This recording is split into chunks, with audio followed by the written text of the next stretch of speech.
Hello everybody, this is Bird Brain. We are nerdy for the birdies.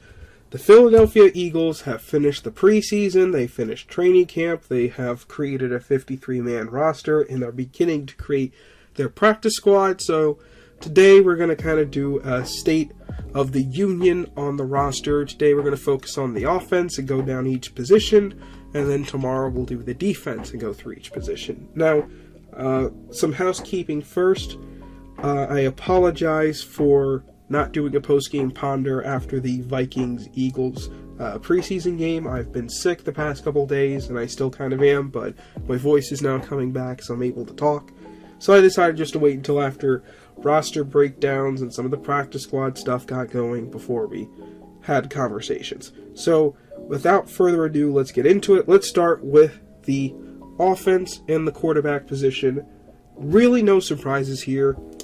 On the roster, on the 53, the Eagles have Jalen Hurts, Kenny Pickett, and Tanner McKee. And on the practice squad, they kept Will Grier. These are the four quarterbacks they had on all summer.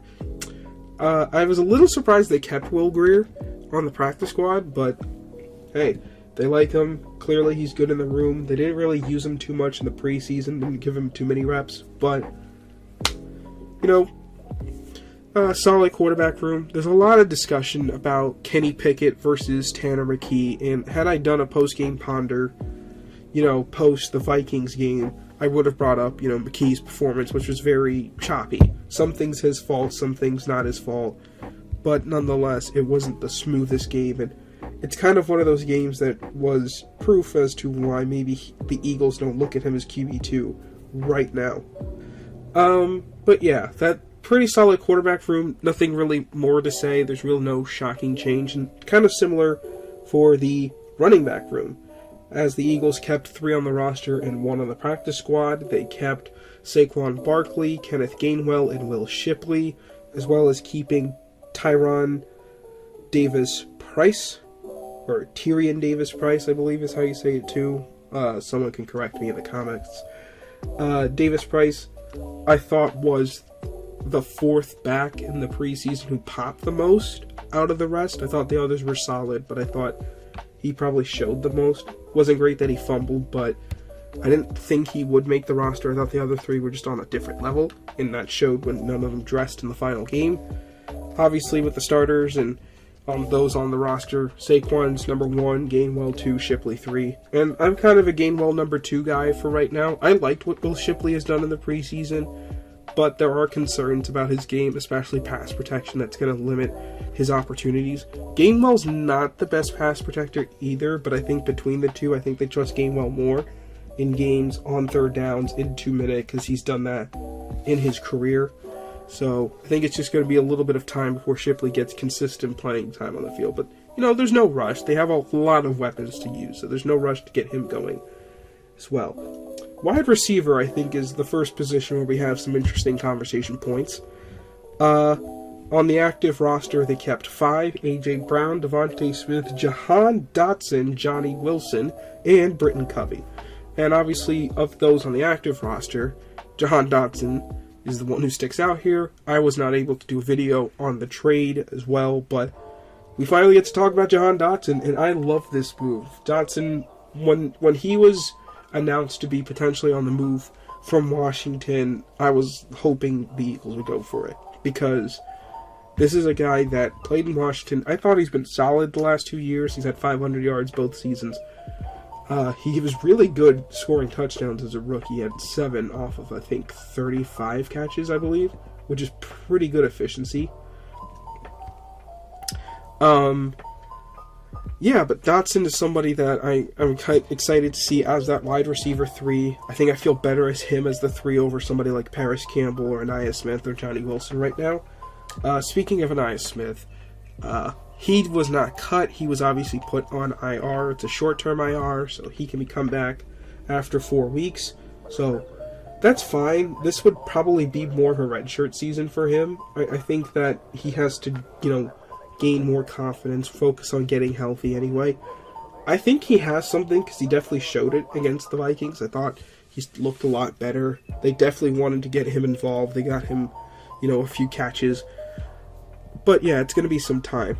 On the practice squad, the Eagles brought back Paris Campbell, which is good because Campbell had a lot of chemistry with Jalen in training camp. When he was healthy, he was consistently their wide receiver 3 during camp, but it must have not been enough. I thought he played okay against the Vikings. I didn't think he did anything particularly special, mainly because he just didn't have the opportunity to. So really not much there to judge, but you really can't trust, I should say, Paris Campbell as much in the regular season based on the way his career has gone. He's not just really been a guy that's been healthy. He's caught, under 200 yards or the passes in most of the years of his career. So having that as your wide receiver 3 is a little worrying. So somebody like Dotson, I expect to put up a bit more than Campbell would. And also they signed, and this is someone who was not with the Eagles at camp, Marcus Rosemary Jackson. Another Bulldog to add to this offense. They signed him to the practice squad. This was somebody I was actually interested in the Eagles drafting. Back I would do mock drafts and whatnot before I even had this channel. This was somebody that I watched that I was interested in that I thought could be like a shifty slot receiver type. And he ends up he was on the Eagles' radar. He ends up on the Eagles' practice squad. So I'm curious to see what happens. I don't expect him to really get any playing time this year or be activated, but who knows? Crazier things have happened. We've seen practice squad guys have significant impact here.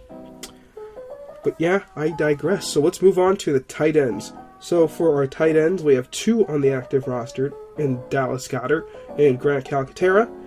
Alberto Quabanam is on the IR as well with a core muscle injury. He should be out for a few weeks as well. And then the Eagles brought 2 onto the practice squad. E.J. Jenkins, who I thought was probably the best of the rest of the tight ends. There was a chance I figured he could make the roster, but I just wasn't sure if he did enough. But he did enough to stick around and be on the practice squad, so that is good. And they also brought back Jack Stoll, who spent this summer with the Giants. He was cut. I will not be surprised at all if he's elevated for the Brazil game, and probably, after a couple weeks, will end up on the active roster as their blocking tight end. So, Jack Stoll is back. They kept E.J. Jenkins, Quabanam on IR. Pretty solid tight end group. It's a little light on the active roster, but I expect Stoll's going to be their call-up on game day a couple times, and then we'll see about him getting on the active roster. And the last group we're going to look at is the offensive line. And this was a position that raised a lot of eyebrows on the roster cut day yesterday, just because the Eagles only kept 1 center on the active roster. On the active roster currently, they have Jordan Mailata, Landon Dickerson, Cam Jurgens, Mekhi Becton, Lane Johnson as your starters. Then you have Fred Johnson, Trevor Keegan, Darian Kennard, and last but not least on the roster, Tyler Steen. Which is interesting that none of those guys really play center. Keegan could. He has experience playing the interior O-line, but he hasn't really done that for the Eagles. Again, Dickerson could, but he hasn't also really done that for the Eagles. So there really wasn't a backup center, but that problem gets solved today, as on the Eagles practice squad, they also brought in Dylan McMahon back, the rookie they drafted in the 6th, as well as Nick Gates, who can play center or guard if needed, who I thought actually had a pretty solid preseason. So you have Nick Gates and Dylan McMahon. Probably one of them will be a call-up on game days and eventually get signed to the active roster. They also have Laken Vakalehi, which is their international player. He's on the practice squad, but he doesn't count towards the roster. He's an exemption. So that's how you get to 70 players. So you have 53 players on the active roster. You have 16 on the practice squad. And you have your international exempt player that gets to 70. So what the Eagles will probably do is currently they have 67 players on their roster, I believe. They announced their practice squad of 14 players currently, which included Vakalehi, which doesn't technically count, so they do have 3 more spots they'll add. My guess is they'll probably add more corners, but we'll talk about the defense tomorrow more. and my thoughts on that. But overall, this is a really good offense. And the biggest observation here is that among the starters, only one starter is not under contract next year for this offense, which is good for multiple reasons. One, because the Eagles are going to be in a little bit of cap trouble next year. They're not going to be negative, but it's not going to be like a ton of money. They're not going to be able to sign a lot of free agents. So being able to maintain your offensive starters is going to be really good. But having 10 out of 11 come back is great. The only one who is not is Mekhi Becton, but we'll see how this season goes and whether or not he can get will get another opportunity to come back and play for the Eagles. They have Tyler Steen as an option if they want to go cheap again. Maybe they'll draft somebody. We'll see. But yeah, that's a big thing for the offense. But this is a lot of talent here, and especially among the starters. And I expect a lot of good things from this offense. They should not have the problems they were having last year as a team. You know, Jalen had a very good camp for a reason. This is a very good offense here, and I'm really excited to see them in the regular season. So, yeah, that's kind of my state of the thoughts of the offense. Tomorrow we will cover the defense. This is Bird Brain. Hope you guys were having fun today, getting nerdy for the birdies. So with that, fly Eagles fly. I will see you guys tomorrow.